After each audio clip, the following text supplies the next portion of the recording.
Hello मेरे प्यारे भाइयों। तो आज हमारा भैया सेट रहने वाला है सेट 4 2025 का, जिसका कोड है JA।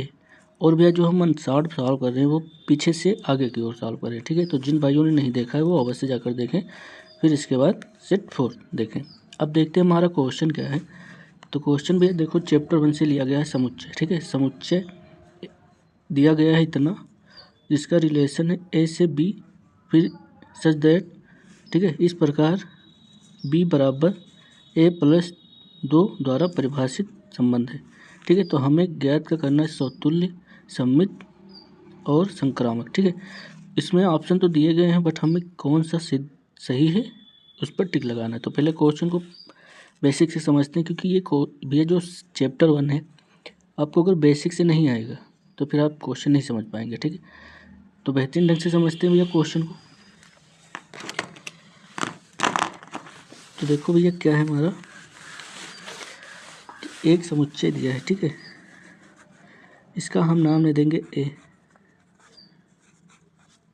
इसके भैया अवयव क्या है, 1, 2, 3 और ये 4 और ये 5, ठीक है।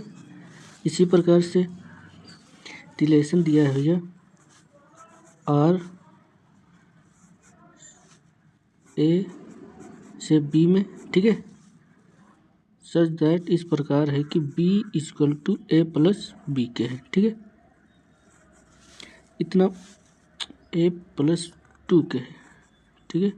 अब यहाँ पर समझो भैया द्वारा परिभाषित है, तो हमें संबंध बताना है। तो सबसे पहले देखो हम क्या करेंगे, ये मान लो कि हमारा जो है समुच्चय A, ये सेट A से, ठीक है, बिलोंग करता है। इतनी बात समझना भैया, बहुत ही आसान तरीके से भी आप लोगों को समझाऊंगा, कोई दिक्कत नहीं होगी। मान लो कि ये जो समुच्चय A है ये बिलोंग करता है A से, लेकिन हमें चाहिए भैया B के एलिमेंट, ठीक है। तो हमें B के जब एलिमेंट चाहिए, तो हम अगर A के जो अवयव हैं वो यहाँ पर रख दे, तो हमें B का मान प्राप्त होने लगेगा। बात समझ रहे हैं कि नहीं समझ रहे, क्योंकि B हमें दिया है A+2, ठीक है। तो इसके स्थान पर A का मान रखेंगे तो हमें B का मान प्राप्त होने लगेगा। तो आइए भैया समझते हैं। तो हम इसके पहले क्रमित युग्म निकालेंगे। तो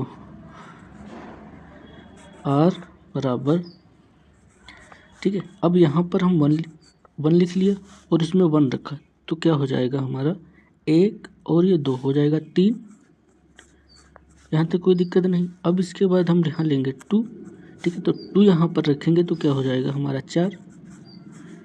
फिर इसके बाद हम रखेंगे यहाँ पर 3, तो 3 और 2 5, ठीक है। तो यहाँ लिया हमने 3 और वहाँ रखेंगे तो हो जाएगा 5, ठीक है। अब इसके बाद देखो, अगर यहाँ हम 4 रख दें तो 4 और 2 6, ठीक है। तो 4 और 2 6 हो जाएगा, जो कि हमारा समुच्चय A में है नहीं, ठीक है। समुच्चय जब A में नहीं है तो क्या भैया ये मान सही होगा? तो भैया मान, क्योंकि हमें 5 तक ही लेने हैं और इससे आगे नहीं लेना है, ठीक है। तो वो हमारा क्या होगा, सही नहीं होगा। तो इसलिए हमारे जो भैया सेट A और सेट B के एलिमेंट मिले तो ये होंगे, ठीक है। तो इसको हमने ब्रैकेट से बंद कर दिया। अब इसके बाद हम क्या करना है, हमें कि सममित और स्वतुल्य, और हमें क्या दिखाना है, सममित और संक्रामक, ठीक है। तो इसके लिए देखो हमें क्या करना है। तो सबसे पहले हम स्वतुल्य लेंगे, ठीक है। स्वतुल्य के लिए अब जब हम स्वतुल्य के लिए लेंगे तो आपको एक कंडीशन ध्यान देना है यहाँ पर, कि स्वतुल्य होने के लिए कौन सी कंडीशन होती है। तो अगर आप लोगों ने नहीं पढ़ा तब भी आप यहाँ पर समझ जाएंगे भैया, कि A, ठीक है, बिलोंग टू R, ठीक है। और सभी मानों के लिए यह सच दैट, ठीक है, A बिलोंग टू A होना चाहिए, ठीक है। इसका मतलब है कि जो A से A का संबंध होना चाहिए, ठीक है, रिलेशन से। और फिर सभी मानों के लिए A क्या होना चाहिए, समुच्चय सेट A का मान होना चाहिए, ठीक है, बिलोंग करता हो A से। अब हमें क्या करना है, तो इसी प्रकार से हमें इसको सॉल्व करना। तो अगर हम ये यहाँ पर 1, 1 ले लें, ठीक है, कि स्वयं का स्वयं से संबंध होता है, तो क्या देखो भैया, इसमें कहीं पर रिलेशन में दिया गया है 1,1 तो नहीं दिया गया है, तो हम क्या लिख देंगे, डज नॉट इक्वल टू, नहीं, डज नॉट बिलोंग टू, ठीक है, आर, क्योंकि रिलेशन में दिया ही नहीं है कि 1,1 कोई भी मान हो, ठीक है। तो और यहाँ पर लिख देंगे, जिस प्रकार से लिखा है इस प्रकार से हम लिख देंगे। तो फॉर ऑल 1 बिलोंग टू ए, ठीक, क्योंकि ए से लिया गया है, सेट ए से क्या लिया गया, 1 को लिया गया। तो अब हम क्या लिख सकते हैं यहाँ पर, इसलिए यह स्वतुल्य संबंध नहीं है, ठीक है। अब इसके बाद अगला हमें देखना है सम्मित के लिए, ठीक है। तो सम्मित के लिए भैया देखते हैं, सम्मित के लिए, सम्मित के लिए भैया कंडीशन पहले समझते हैं। अगर ए कामा बी, ठीक है, ये बिलोंग करता है आर से, ठीक है, तो इम्प्लॉइज दैट, तो बी कामा ए भी होना चाहिए बिलोंग टू आर के, ठीक है। ये कंडीशन होती है सम्मित के लिए। अगर ए से बी बिलोंग करता है, ठीक है, रिलेशन आर से, तो बी कामा ए भी बिलोंग करेगा आर से, ठीक है। अब समझते हैं इसको। तो हमने जैसे ले लिया यहाँ पर पहला 1,3, ठीक है। तो यहाँ पर हमने भैया ले लिया 1,3, ये बिलोंग कर रहा है आर से बिलोंग कर रहा है। अब इम्प्लॉइज दैट 3,1, ठीक है, इसमें कहीं पर भैया 3,1 लिखा है, 3,1 नहीं लिखा है, तो यहाँ पर लिख देंगे 3,1 does not belong to R, ठीक है। तो इससे यह सिद्ध होता है कि यह सम्मित नहीं है, इसलिए यह सममित संबंध नहीं है, ठीक है। तो 2 कंडीशन हमने कंप्लीट कर ली। अब तीसरी क्या है हमारी, संक्रामक, ठीक है। तो सारा कुछ नहीं, सिर्फ भैया आपको समझना है थोड़ा बहुत संक्रामक के लिए। अब संक्रामक के लिए कंडीशन क्या है, ये कंडीशन भी आप लोगों को मैं इसलिए बता रहा हूँ कि इससे ही ये सारे क्वेश्चनों का हल निकलेगा, ठीक है।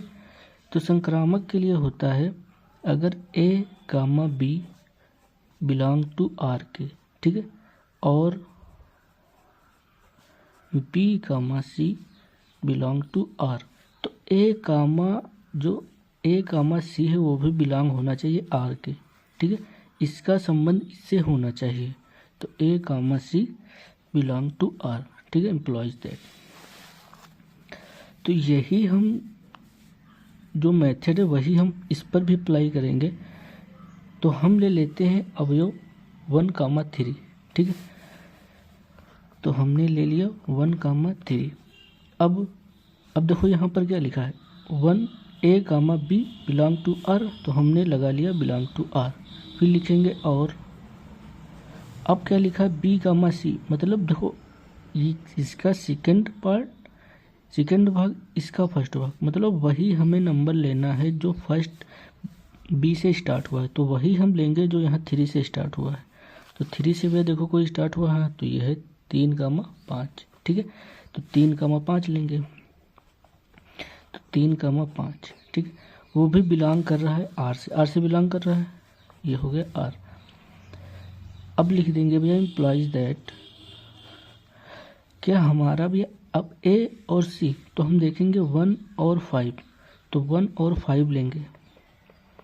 तो 1 और 5 क्या भैया रिलेशन में कहीं दिख रहा है, ठीक है, तो नहीं दिख रहा है, इसलिए does not belong to R, ठीक है। क्योंकि अगर होता तो हम बिलोंग टू आर लिखते, नहीं है तो does not belong to R. ठीक है, इसलिए ये क्या हुआ, संक्रामक भी नहीं है। ठीक है, बस आपको ये कंडीशनें भैया याद रखनी है। ठीक है, ये वाली, और सारे क्वेश्चन आपके हल होंगे। तो हम लिख देंगे इसलिए यह संक्रामक संबंध नहीं है।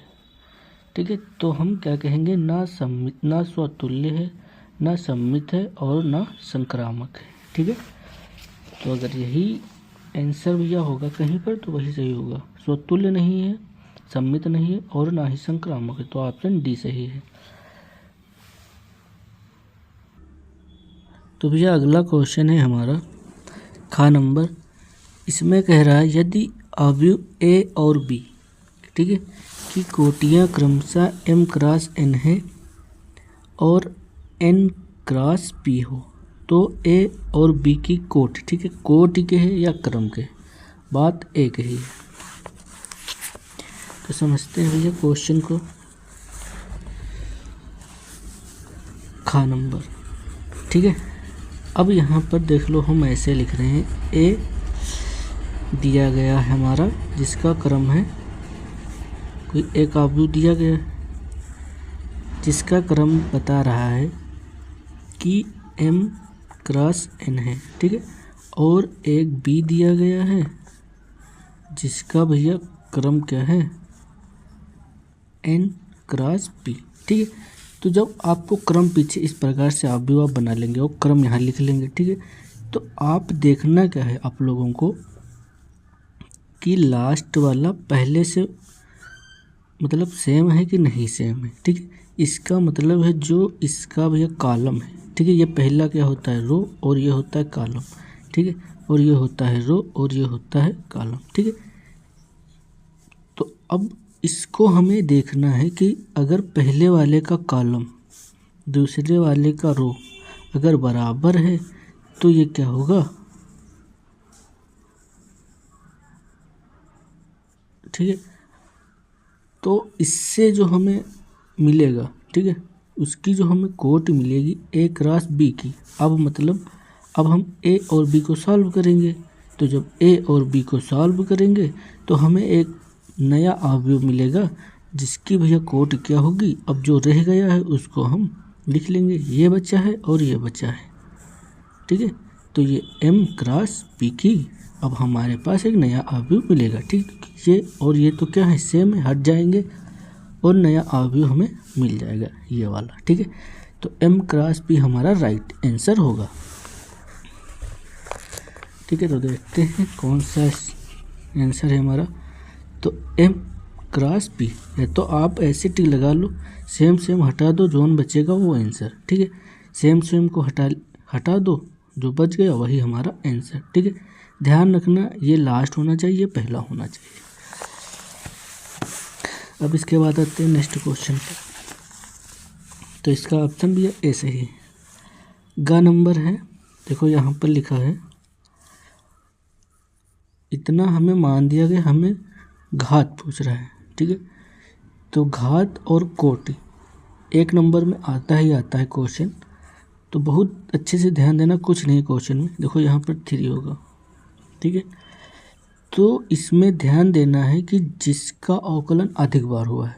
अब अवकलन आप लोगों को पता ही होगा, जब एक बार करते हैं तो इस प्रकार से होता है, जब 2 बार करते हैं तो पावर लग जाती है स्क्वायर की, जब 3 बार करते हैं तो क्यूब हो जाता है। ठीक है, तो जिसका अवकलन जितनी अधिक बार हुआ हो उसी को हम लेंगे। ठीक है, तो इसका अवकलन 3 बार हुआ है तो इसी को हम लेंगे, तो इसकी घात देखेंगे। अब देखो घात ऊपर लगती है तो घात इसकी क्या होगी, 2 होगी।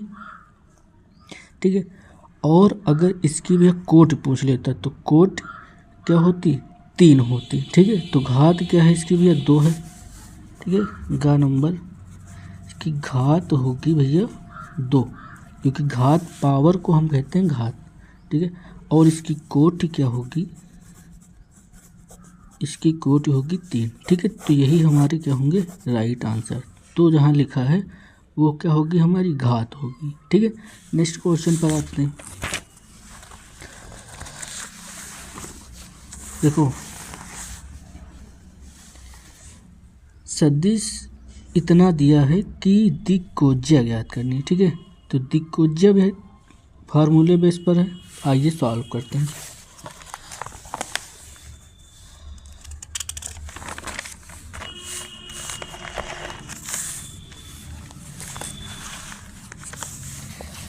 तो हमें मान दिया गया है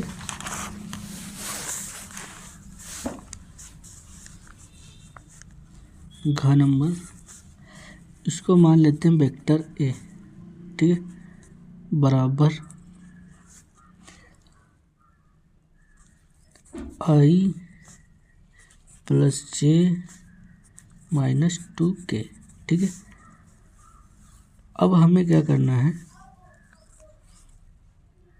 इसको भैया मान लो कैपिटल ए। ठीक है, क्योंकि कैपिटल ए मानेंगे तो ज़्यादा आसान रहेगा। देखो यहाँ पर अब हमें क्या करना है, दिक्कोज्या ज्ञात करनी है। दिक्कोज्या तो इसका फार्मूला क्या होता है, L बराबर A upon under root A square plus B square plus का सी स्क्वायर। ठीक है, और LMN होता है।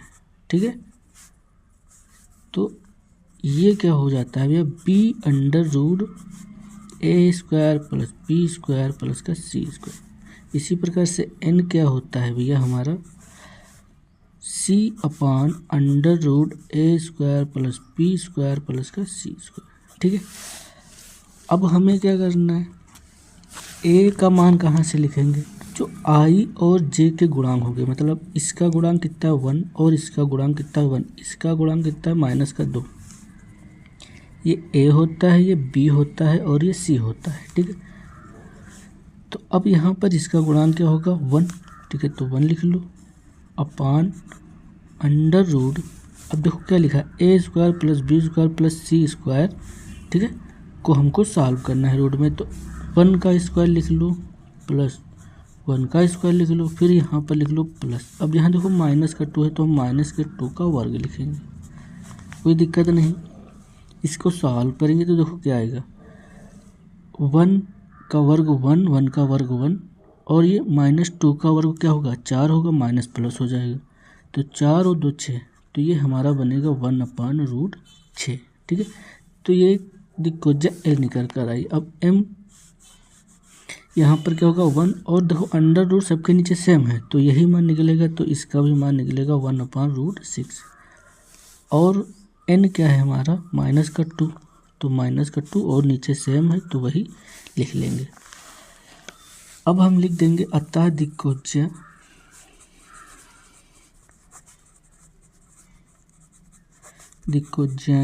ठीक है, बराबर 1 upon under root 6, 1 upon under root 6 minus 2 upon under root 6। ठीक है, तो यही हमारा क्या होगा भैया आंसर। ठीक है, अब इसके बाद आते हैं नेक्स्ट क्वेश्चन पर।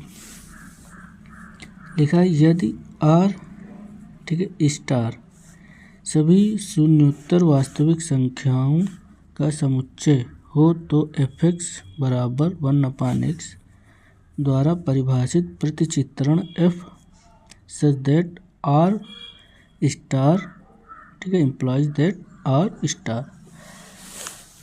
तो इसको हमें कैसे सॉल्व करना है, तो r स्टार क्या है यहाँ पर समझो पहले भैया बात को। ठीक है, क्योंकि मैथ में जब तक आप कॉन्सेप्ट नहीं क्लियर होगा तब तक आप कुछ नहीं कर सकते हैं। तो ये है भैया हमारा अंगा नंबर। तो अगर हम आर स्टार की बात कर रहे हैं ठीक है, तो जो रियल नंबर है ठीक है, रियल नंबर से अगर हम जीरो को हटा दें ठीक है, जीरो को क्या कर देंगे रियल नंबर से बाहर कर दें तो ये हमारा बन जाता है आर स्टार। ठीक है, कोई दिक्कत नहीं होनी चाहिए यहाँ पर। अब हमें क्या करना है देखो कि एकेकी के लिए हमें सिद्ध करना है। ठीक है, दो मांग रहा है, देखो अधिकतर एकेकी और अच्छादक के फलन इसमें होंगे। ठीक है, एकेकी और अच्छादक हमें सॉल्व करना है। तो हमारा फलन दिया है एफ एक्स बराबर 1 अपान एक्स। ठीक है, तो एकेकी के लिए हमें सिद्ध करना होता है भैया, एकेकी के लिए तो अगर हमारा f(x1) इक्वल टू f(x2), ठीक है, ले लें और बराबर माना जाए, ठीक है, तो क्या होगा, एक एक होगा। तो यहाँ पर हम यह रख देते हैं, देखो x है तो यहाँ x से अगर यहाँ 1 ले लेंगे तो यहीं पर भी 1 हो जाएगा। तो इसी प्रकार से हम लेंगे f(x1) का मान क्या होगा, 1/x1।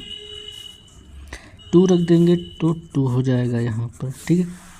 अब देखो ये इधर जाएगा, ये इधर जाएगा, कोई दिक्कत नहीं होनी चाहिए, तो इसको हम इधर ही लिख सकते हैं।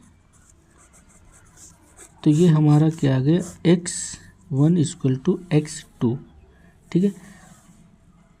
और इसको लिख सकते हैं x1 x2 belong to r star के, ठीक है, क्योंकि x1 और x2 भैया r स्टार के अवयव हैं, ठीक है। अब तो इसलिए f जो है f, ठीक है, इसलिए f एकेकी फलन है, ठीक है। अब आच्छादक के लिए हम चेक करेंगे। तो जब आच्छादक के लिए हमें चेक करना होता है तो हम यह रखते हैं क्या, आच्छादक के लिए, ठीक है। आच्छादक के लिए हम मान लेते हैं, माना f(x) इक्वल टू y, ठीक है। f(x) का मान कितना है, 1/x बराबर y, ठीक है। तो यहाँ पर समझो भैया कि जो y है, ठीक है, y जो है तो 1/, देखो यहाँ पर अगर y का मान हम 0 रख दें, ठीक है, तो 0 जो इसमें भैया बिलोंग नहीं करता, क्योंकि हमारा क्वेश्चन में ही दिया है कि 0 जो है तो r स्टार के अवयव नहीं होंगे, ठीक है। जैसे ये हमारा f क्या लिखा, r स्टार से r स्टार, ठीक है, ये क्या होता है, डोमेन, और ये क्या होता है, को डोमेन, ठीक है। तो आच्छादक के लिए हमें सिद्ध करना है कि जो डोमेन के अवयव हैं, ठीक है, वो को डोमेन का पूर्व प्रतिबिंब बना रहे होंगे, ठीक है। तो 0 नहीं लिया है, इसका मतलब भैया डोमेन में भी 0 नहीं होगा और को डोमेन में भी 0 नहीं होगा, ठीक है। तो हम कह सकते हैं कि फॉर ऑल y, ठीक है, और ये बिलोंग टू r के होगा, ठीक है, r स्टार के। समझ में आ रही कि y क्या है, r स्टार से ही को डोमेन से लिया गया है। अब यहाँ पर समझो, और जो होगा तो जो सहपरांत होगा, इसको सहपरांत बोलते हैं, तो सहपरांत परिसर के इक्वल होगा, ठीक है, सहपरांत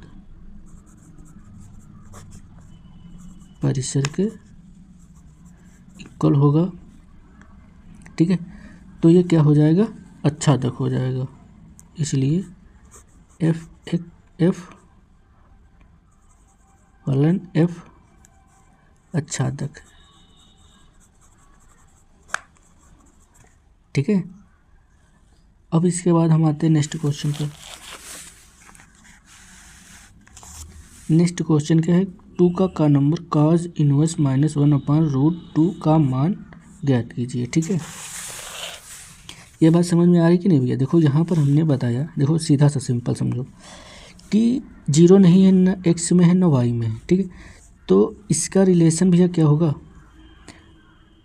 इसका रिलेशन जैसे 1 का 1 से किया तो उसका पूर्व प्रतिबिंब बना कि नहीं बना, x में, ठीक है। इसी प्रकार से जब 2 होगा तो 2 का पूर्व प्रतिबिंब बनेगा कि नहीं बनेगा, तो बनेगा, इसलिए यह आच्छादक है, ठीक है। अब इसके बाद देखो,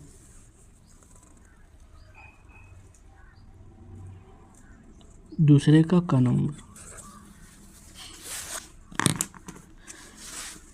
cos इनवर्स -1/√2, ठीक है, ये लिखा गया है। देखो इसको भी इस प्रकार से लिखते हैं, चूँकि हम जानते हैं कि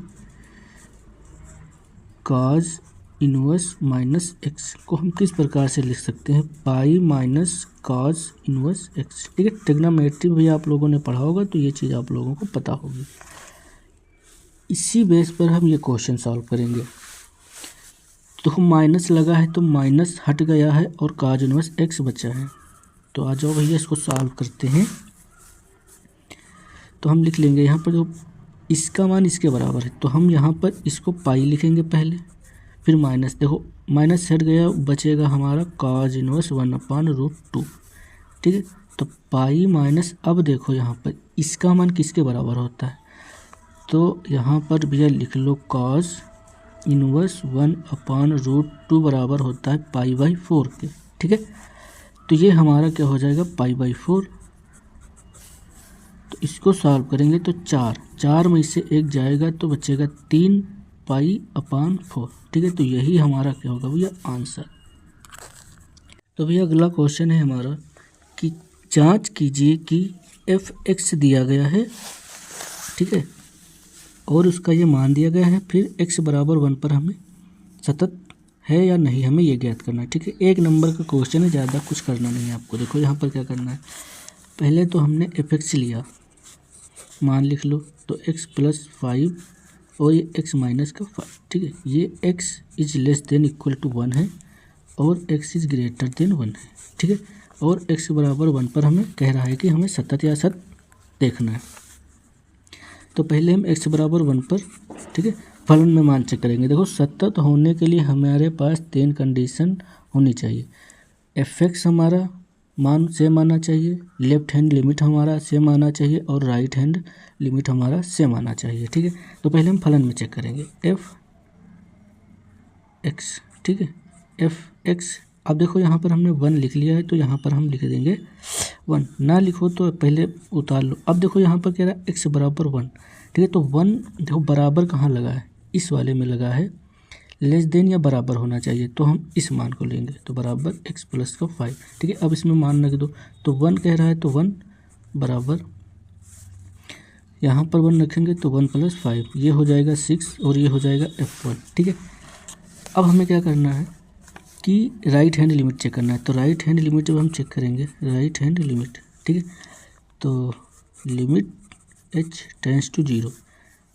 ठीक है, इसका मतलब क्या है, जो f(x) हमने लिया था, ठीक है, f(x) हमने लिया था, तो वहाँ पर हम क्या रखेंगे 1 + h। ठीक है, तो अब हमारा क्या प्लस होता है इसमें। ठीक है, राइट हैंड लिमिट में क्या होता है, प्लस होता है, इसको यहाँ पर प्लस लिख लो। ठीक है, तो यहाँ पर मान क्या होगा 1 + का h।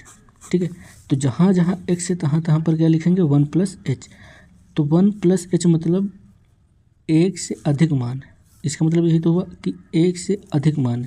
तो देखो यहाँ पर x का मान भी कहाँ अधिक है, x का मान क्या है, अधिक है। ठीक है, प्लस है, इसका मतलब क्या है, ये x का मान क्या होना चाहिए, अधिक होना चाहिए। तो हम कौन सा मान लेंगे, ये वाला मान लेंगे। ठीक है, अगर कम होता तो ये वाला। ठीक है, तो हम यहाँ पर रख देंगे भैया x के स्थान पर 1 + h। ठीक है, तो 1 + का h और ये -5, कोई दिक्कत नहीं। अब इसको सॉल्व कर लो, तो ये 1 - 5, लिमिट h टेंड्स टू 0 और ये बनेगा हमारे पास h - 4। ठीक है, तो इसमें अगर लिमिट हम अप्लाई कर देंगे तो क्या हो जाएगा, यहाँ पर 0 बचेगा, तो 0 - 4, तो ये -4। ठीक है, तो क्या भैया हमारा फंक्शन और राइट हैंड लिमिट सेम आ रहा है, तो बिल्कुल नहीं आ रहा है। तो अब हम आगे सॉल्व भी नहीं करेंगे क्योंकि हमारा यहीं पर मान गलत हो रहा है। ठीक है, तो हम क्या लिख देंगे, चूँकि RHL right hand limit = not f1, फलन 1 के बराबर नहीं है, इसलिए x बराबर 1 पर फलन संतत नहीं। ठीक है, कोई दिक्कत नहीं होनी चाहिए, बहुत ही आसान क्वेश्चन है। अब हमें क्या करना है, अगला क्वेश्चन देखना भैया। अगला क्वेश्चन बहुत ही आसान है, 1 नंबर में। इसको हम अगर ऐसे सॉल्व करें तो हमारा भैया आ जाएगा मान 4e⁻t मतलब 1/4 e⁻⁴ आएगा। ठीक है, चलिए भैया बिना देखे आप लोगों को आंसर बता दिया। अब इसको सॉल्व देखो कैसे करते हैं। 4 नहीं ये का नंबर। ठीक है, तो x³ e⁻⁴ ठीक है, और ये dx देखने में तो बहुत भैया कठिन लग रहा होगा आप लोगों को, लेकिन बहुत आसान है। अब यहाँ हमको t मान कर लगाना है। तो सबसे पहले हम देखते हैं जो है प्रतिस्थापन जिससे हमें समाकलन करना होता है, तो t हम उसको मानते हैं जिसका हमें अवकलन दिया हो। तो इसको अगर t मानेंगे तो इसका अवकलन कहाँ है, यहाँ पर लिखा हुआ है। तो x³ x⁴, ठीक है, क्योंकि वही लेंगे जिसका अवकलन हमें दिया हो। इसको मानेंगे t, इसका अवकलन करेंगे तो क्या होगा, पावर आगे आती है, पावर आगे और एक घट जाती है 3। ठीक है, dx = dt। ठीक है, कोई दिक्कत नहीं होनी चाहिए, या हम dt/dx लिखते तब dx इधर आ जाता। ठीक है, तो यहाँ पर देखो 4 लिखा हुआ है, x³ तो है हमारे पास, x³ है, dx है, इतनी चीज़ है, लेकिन 4 नहीं है। तो 4 को अगर हम यहाँ लिख लें और यहाँ लिख लें, कट जाएगा, एक के स्थान पर हमने ये चीज़ कर ली। अब देखो इतना जो मान दिया गया, इतने मान के बराबर क्या लिखा हुआ है, dt लिखा हुआ है। ठीक है, तो हमारे पास जितना बच्चा हम उसको अलग लिख लेते हैं। तो 1/4 हमारे पास रह गया, तो इसको बाहर कर लो क्योंकि कांस्टेंट है। और ये बचा हमारे पास e, और इसको हमने मान रखा है t, तो ये हो जाएगा t। और देखो इतना जो हमने भैया बताया है, इसके स्थान पर क्या रखेंगे, dt। अब आप लोगों को इसका समाकलन पता होगा, तो 1/4 80 का 80 ही रहता है, और प्लस का c हम लगाते हैं। ठीक है, अब यहाँ पर हम मान रख देते हैं, तो 1/4 और e⁻x⁴ t का मान क्या है, ये वाला रख दो, और प्लस का c। ठीक है, तो यही हमारा आंसर है। अब मेरे भाई अगला क्वेश्चन है, यदि p प्रायिकता PB 9/3 और PA∩B 4/3, तो PA/B का हमें मान ज्ञात करना है। ठीक है, तो देखो भी इसका सीधा फार्मूला है, कुछ नहीं करना है, घा नंबर PB दिया है 9/13, PA∩B दिया है 4/13। ठीक है, तो PA/B का हमें मान पूछ रहा है। तो भैया प्रायिकता अगर आप लोगों ने पढ़ी है तो ये भैया फार्मूला अधिक बार पूछा गया है। ठीक है, अधिक बार आता है क्वेश्चनों में। तो PA∩B/P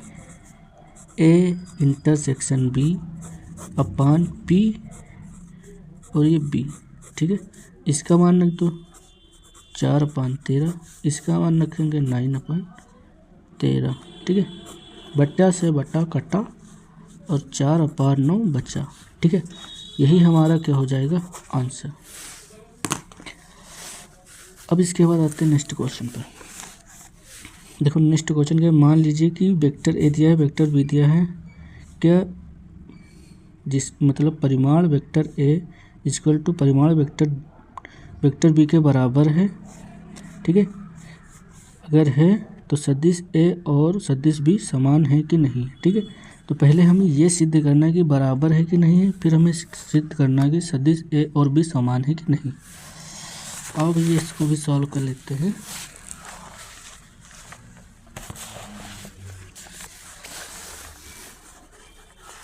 अंगा नंबर है,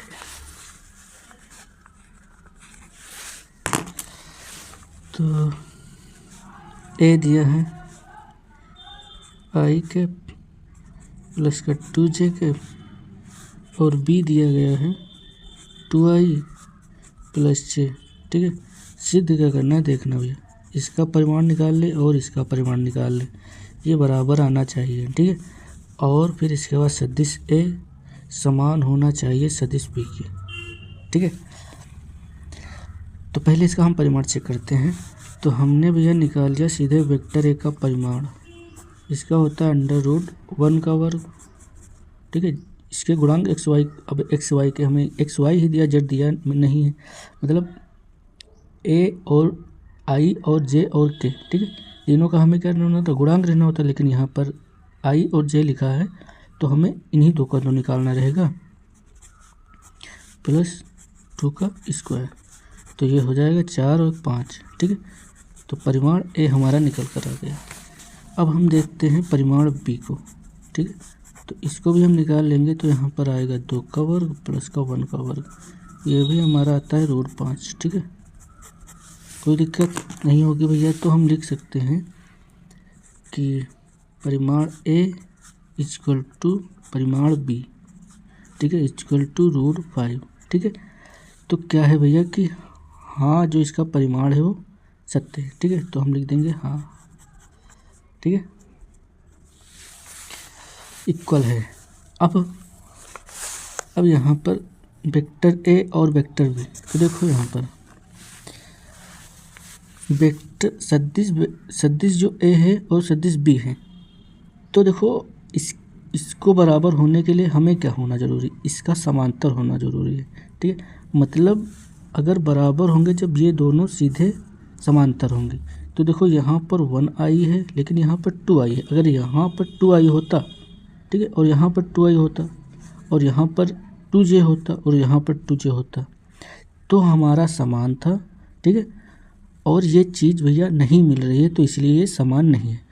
तो हम लिख सकते हैं कि जो वेक्टर ए है और वेक्टर बी है, तो ये समान नहीं है। ठीक है, बस यही इसमें लिखना है, क्योंकि समांतर होना ज़रूरी है और समांतर है नहीं, बराबर है नहीं, तो ये समान नहीं हो सकते। तो हम लिख देंगे भैया, इसलिए वेक्टर ए बराबर वेक्टर बी समान सदिश नहीं है। ठीक है, क्योंकि ए और बी के समांतर नहीं है, क्योंकि वेक्टर ए और वेक्टर बी समांतर नहीं है। ठीक है, तो यही हमारा क्या हो जाएगा भैया, आंसर हो जाएगा। तो अगर वीडियो अच्छी लगी हो तो लाइक करें और प्यारा सा कमेंट करें और दोस्तों को अच्छे से शेयर करें। धन्यवाद। अगली नेक्स्ट वीडियो में भैया हम मिलते हैं क्वेश्चन नंबर 3 से।